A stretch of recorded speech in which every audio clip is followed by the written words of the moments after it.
बिस्मिल्लाहिर्रहमानिर्रहीम। अस्सलाम वालेकुम, मैं हूं नोमान खान। आप देख रहे हैं प्रोग्राम होना क्या चाहिए और मेरे साथ मौजूद है चौधरी एजाज। चौधरी साहब, जैसे कि हमने भी सुबह ही जिक्र किया, जो कुवैत के अमीर थे शेख सबा अल हमद, जो कि 91 बरस में इंतकाल कर चुके हैं और मेरे मालूमात के मुताबिक आपके उनके साथ ज़ाती ताल्लुकात थे। कैसे शख्सियत के वो मालिक थे? नुमान, ईमानदारी की बात है जी कि मैं दुखी दिल के साथ ये जो है ना आपसे मुखातब हूँ जी।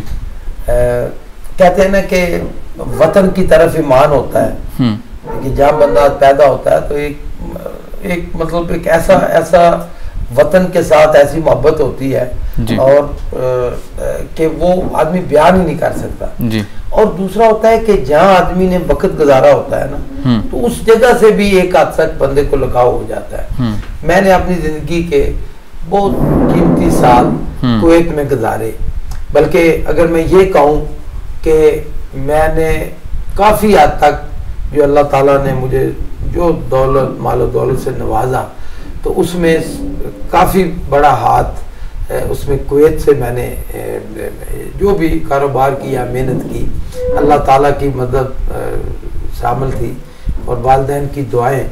तो जो कुछ भी मैं हमेशा कुवैत का अच्छे अल्फाज में जिक्र करता हूँ, ख़ासकर शेख सबा अल अहमद। शेख ये जाहिर, जैसे आपने इनके नाम से जाहिर है, ये सबा फैमिली से इनका ताल्लुक था और जाहिर है रॉयल फैमिली है कुवैत की, लेकिन इनके अंदर बड़ी ज़बरदस्त खसूसियात थी। एक तो ये कि ये 40 साल तक जो एक लंबा जो है ना अरसा है, 40 साल तक ये कुवैत के वजीर खारजा रहे। शायद ही कोई और ये रिकॉर्ड कायम कर सके या पहले कोई ऐसा रिकॉर्ड हो, मुझे तो खैर याद नहीं पड़ता कि कोई एक आदमी तो इतने दाना आदमी और फिर ये कुवैत के अमीर बने। मेरे शेख सबा अल अहमद के साथ बड़े ही ज़ाती तल्लुकात भी थे, बड़ी दोस्ती भी थी उनके साथ। खैर अब तो पिछले 5-6 साल में तो उनकी सेहत, हालांकि वो काफ़ी एक्टिव थे, लेकिन उनकी सेहत कोई इतनी अच्छी नहीं थी। वैसे भी उन्होंने, अल्लाह ने उनको लंबी उम्र दी, 91 साल आज की दुनिया में एक काफ़ी अच्छी उम्र है। तो वो एक बड़े आला सफ़ात के मालिक थे, खासकर पाकिस्तान के साथ उनके साथ बड़ा ही उनका लगाव था। और मेरे तो इस घर में F7 वाले घर में भी वो तशरीफ लाए, बल्कि मैं उनका एज ए स्टेट गेस्ट भी मैं कितनी दफ़ा कुवैत गया, जो उन्होंने मुझे जो उन्होंने मेहरबानी की जी। और जब वो पाकिस्तान के दौरे पे आए तो जाहिर है मैं उस वक्त MNA था, तो मैंने उस वक्त स्पीकर साहब को रिक्वेस्ट की कि मैं चाहूँगा कि मेरी तरफ से हाई टी या शाइया या दोहराना दिया जाए। तो उन्होंने एक्सेप्ट किया, बल्कि मेरे घर आए। तो ये वैसे नॉर्मली नहीं होता, तो मेरे लिए बड़ी इज्जत की बात थी, क्योंकि वो मेरे दोस्त भी थे। और फिर अच्छा, इसके अलावा मैं बड़ा ज़रा, क्योंकि बात चल निकली है, तो आपको पता है ना कि बंदे की एकदम मेरा वो जो है ना यादों का सिलसिला शुरू हो जाता है। तो और मैं, कुवैत एक छोटा सा मुल्क है, लेकिन बड़ी अच्छी, बहुत सारी, और ख़ासकर पाकिस्तानी कम्युनिटी बड़े ज़बरदस्त वहाँ जो है। मेरे तो हर दोस्त भी हैं, मैंने बड़ा टाइम वहाँ गुजारा है। बल्कि ये जो 14 अगस्त गुजरा है, तो इस वक्त चूँकि ये कोरोना की वबा थी, तो इसलिए हम उधर तो नहीं गए, लेकिन मैं था, जुल्फी बुखारी और 3-4 मिनिस्टर, तो हमने ऑनलाइन जिसको कहते हैं वर्चुअली हमने वहाँ सेलिब्रेट किया 14 अगस्त। तो जब भी कुवैत का नेशनल डे होता था, तो शेख सबा अल अहमद अमीर कुवैत मुझे ज़ाती तौर पे वो जो भी उनका सॉवेनियर कह लें, गिफ्ट कह लें, वो यहाँ भेजते थे। चौधरी साहब, वो बतौर अमीर कैसे थे कुवैत के? वो उसने किस तरह के काम किए, आपको यकीनन मालूम होगा। देखें, बतौर अमीर उन्होंने बड़ा ज़बरदस्त काम किया, लेकिन मैं समझता हूँ कि उन्होंने सबसे अच्छा काम बतौर वजीर खारजा किया। आपको याद होगा ये 90 की बात है, बल्कि मुझे तो मैं तो कभी भूल नहीं सकता कि मैं उस वक्त कुवैत में था। अच्छा। और एक सुबह हम उठे और इराक ने जो उस वक्त सद्दाम जो था वो उसका था सदर था इराक का, तो इराक ने कुवैत के ऊपर कब्जा कर लिया। अच्छा, उस वक्त सबाल अहमद वजीर खारजा थे। आप ये देखें, ये उनकी स्किल थी डिप्लोमेसी की। और मैं समझता हूँ कि वो मुल्क जो 7 महीने इराक के कब्जे में चला गया, आपको पता है ज़ाहिर है कुवैत की हुकूमत ख़त्म हो गई, तो उन्होंने सऊदी के अंदर हुकूमत कायम की, कुवैत जिसको जिला वतन हुकूमत कहते हैं जी, वो हुकूमत कायम की, बड़ी ज़बरदस्त स्ट्रगल की।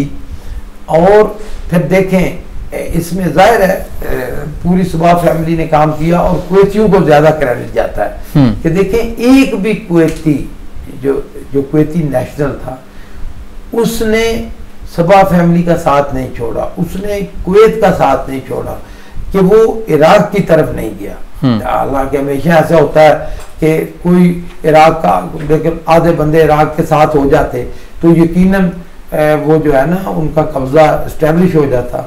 लेकिन एज ए कौम कुवैतियों ने और as a ruler family Sabah family ने यूनिटी का और ज़बरदस्त हिकमत अमली का मुजाहरा किया। और एक ऐसा मुल्क, हम पहले तारीख में तो पढ़ते थे कि जी हुमायूं जिला वतन हो गया, तो फिर वो कितने सालों के बाद वापस आया हिंदुस्तान में। लेकिन ये जो जदीद जो है ना हमारी अभी जो रिसेंटली या बिल्कुल हमारी करीब की तारीख है, इसमें ऐसा कोई वाकया नहीं था। तो ये एक नादर वाकया था कि एक मुल्क के ऊपर कब्जा हो गया और वही लोग वो चले गए छोड़ के, और फिर दोबारा क्या हुआ कि वापस आए वो, और उन्होंने फिर दोबारा सबा फैमिली ने हुकूमत कायम की। और फिर जैसे आपने कहा शेख सबाल अहमद, उसके बाद जाबर अहमद थे जी, फिर शेख साद थे वज़ीर, बल्कि सारी सबा फैमिली ने ज़बरदस्त वो जो कहते हैं ना एक दानिशमंदाना क़यादत फराहम की और फिर एक उजड़े हुए मुल्क को दोबारा कायम किया। और कुवैत की जैसे करेंसी पहले थी कि दुनिया की मजबूत तरीन करेंसी, आज भी कुवैती दिनार जो है ना कि दुनिया की सबसे कीमती सबसे महंगी करेंसी है, तो फिर उसका वही स्टेटस बहाल हुआ। और ख़ासकर वो लोग जो जब इराक ने कब्जा किया कुवैत के ऊपर, तो बहुत सारे तारकीन वतन, और ये भी पहली दफा हुआ कि वो लोग जिनके नुकसानात हुए उनको बाकायदा कुवैत ने और यूनाइटेड नेशन ने कंपनसेशन दी। मैं खुद मुझे कंपनसेशन मिली और बहुत सारे पाकिस्तानी हैं तो उनको, तो इस हवाले से बहुत सारी मेरी तो ज़ाती यादें भी वाबस्ता हैं। और यकीन करें कि मैंने कुवैती एम्बेसडर से भी बात हुई है और बहुत सारे दोस्त हैं कुवैत में, उनसे बात भी की है। अगर ये ना होता ना जी कि आजकल कोरोना वायरस, तो मेरी बड़ी ख्वाहिश थी कि मैं तो फिर इंशाल्लाह जल्दी मैं कुवैत जाऊंगा भी, क्योंकि मेरे पास ज़ाती तल्लुकात भी हैं सुबह फैमिली से। तो बड़े ही अब आखिर में यही कहेंगे कि अल्लाह करे उनके दर्जात बुलंद करे, जहाँ भी रहें अगली दुनिया में भी वो अल्लाह ताला उन पे जन्नत फ़िरदौस के दरवाजे खोले। यकीनन आपकी गुफ्तगू से लगा कि अच्छे सिफ़ात के मालिक थे, और हम दुआ करते हैं कि अल्लाह उनको जन्नत में आला मकाम अता फरमाए। मुझे और चौधरी इजाज़ को दीजिए इजाज़त। खुदा हाफिज़।